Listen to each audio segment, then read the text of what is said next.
tenang itu. Bisa 10 meter atau 10 cm aja. Pola lagi. Ya, nggak bisa yang lama sini. Paling ya kuat lah kalau nanti jadi rayap ya kuat. Biasanya kalau lemnya jadi kuat, itu yang kalah biasanya kayunya. Oh, malah kayu nih? Iya. Kuat banget dong. Kuat, kalau epoxy kuat banget.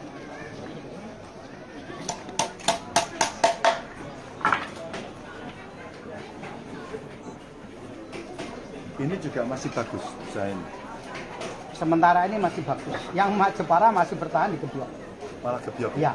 Yang mebel biasa. Yang mebel biasa sudah agak mulai nggak tahu. Mungkin pasar atau masih bagus ya. Ya. Tapi pasarnya masih tetap di sekitar Ya, Indonesia. Lokal. Indonesia? Ya, Indonesia. Paling jauh mana orang pesen Gebyok?